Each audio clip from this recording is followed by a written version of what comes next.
సూర్యాపేట జిల్లా కోదాడ బైపాస్ 65వ జాతీయ రహదారిపై లారీ డ్రైవర్స్ ధర్నాకు దిగారు. ఇక కేంద్ర ప్రభుత్వం ప్రవేశపెట్టిన ఇట్ అండ్ రన్ న్యాయ సంహిత చట్టాన్ని వెనక్కి తీసుకోవాలని వారు డిమాండ్ చేశారు. డ్రైవర్ల ధర్నాతో విజయవాడ హైదరాబాద్ జాతీయ రహదారిపై ట్రాఫిక్ భారీగా స్తంభించిపోయింది. ఇక చట్టాలను రద్దు చేయకపోతే దేశవ్యాప్తంగా ఆందోళన చేస్తామని డ్రైవర్లు హెచ్చరించారు. ఇక పోలీసులు నచ్చజెప్పడంతో డ్రైవర్లు ధర్నాను విరమించారు. जाम लगाया जा रहा है और 10 साल की सजा बता रहे हैं, 7 लाख रुपए का जुर्माना बता रहे हैं।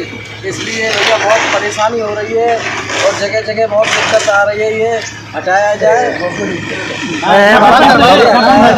तो जाम खुल जाएगा। भैया सुनो, मोदी जी सुन लें और योगी जी भी सुन लें, उत्तर प्रदेश वाले। भैया जाम लगाए जगह जगह तेलंगाना में बहुत परेशानी हो रही है, खाने पीने की बहुत दिक्कत आ रही है।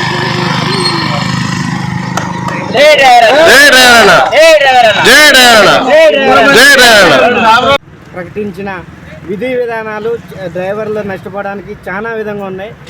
డ్రైవర్లు అనే వాళ్ళు ప్రతి ఒక్కళ్ళు వాళ్ళ జీవితాలు, వాళ్ళ పిల్లలు వాళ్ళని కాపాడుకోవడానికి రోడ్ల మీదకి వచ్చి ఈ మన ఇండియా మొత్తంలో ఇండియాకి ఒక ఆర్మీ ఎలాగో మన లారీ డ్రైవర్లు కూడా ఆర్మీ ఎంత సేవ చేస్తుందో అంత కాకపోయినా అంతలో ఒక భాగంగా అయినా ఈ రవాణా సౌకర్యం అనేది ఉంటుంది.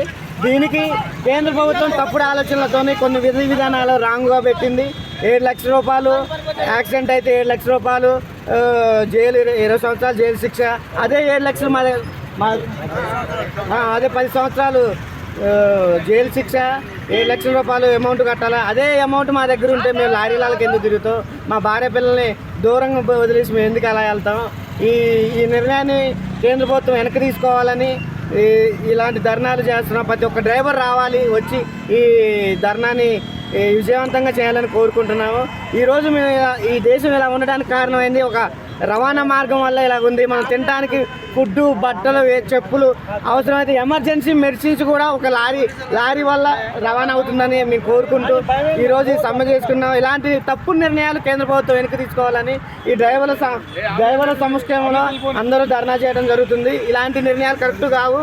ఈ మా పిల్లల్ని, మా బిడ్డల్ని వదిలేసి ఎన్నో రోజులు ఊర్లమ్మడి తిరిగి దేశ సేవ చేస్తుంటే ఈనాటికి కూడా ఒక లారీ డ్రైవర్కి గుర్తింపు అనేది లేకుండా పోయింది. అలాంటి విధి